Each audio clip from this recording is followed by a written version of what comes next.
নাজমুল, এখন পর্যন্ত ট্যানারিতে কত লাখ পশুর চামড়া সংরক্ষণ করা হয়েছে? আর ঈদের চতুর্থ দিন আজ বলছিলাম আজও কোরবানির পশুর কাঁচা চামড়া সংগ্রহ করা হচ্ছে, কতদিন পর্যন্ত চামড়া সংগ্রহ করা হবে?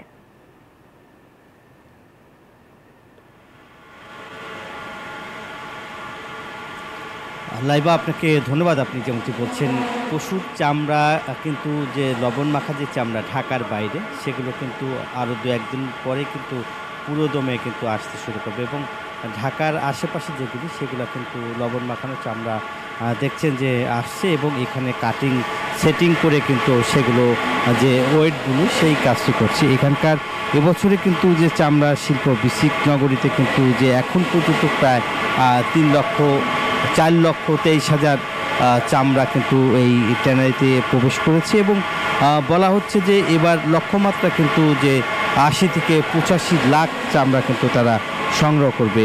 একই সঙ্গে যে এই চামড়া শিল্পের যে কাজ, সেটা কিন্তু আপনি দেখতেই পাচ্ছেন যে কাঁচা চামড়া লবণ মাখানো সেই চামড়ার যে প্রক্রিয়া, সেটা কিন্তু আসলে পুরোদমে চলছে। এখানকার শ্রমিকরা সেই কাজটা আসলে করছে এবং আমরা যদি দেখাই যে শ্রমিকরা কিন্তু পুরোদমে কাজ করছে কারখানার ভিতরে এবং চামড়ার কাটিং আসার পরে এইগুলো কিন্তু কেটে ছেটে লবণ যেগুলো রয়েছে সেটা মেশিনে দিয়ে সেটা গুলোয়া করছে এবং একটি চামড়া প্রক্রিয়া করতে কিন্তু 3 দিন সময় লাগে এবং 3 দিন কিন্তু বলছে যে এই চামড়া 3 দিনের মধ্যে কিন্তু যেহেতু ওয়েটগুলো করতে হবে, সেখানে প্রস্তুত করতে হবে, সেই প্রস্তুত করে সেই চামড়াটা কিন্তু যে প্রক্রিয়াকরণের যে কাজটি সেটা আসলে সঠিকভাবে যাতে হয় সেই কাজটি আসলে তারা দ্রুত করছে। এবার চামড়া শিল্পর যে কাজ বা যেটা হচ্ছে যে সংগ্রহ, সবই কিন্তু আপনারা দেখছেন যে এই মুহূর্তে আসলে পুরোদমে চামড়া সংগ্রহ করা হচ্ছে এবং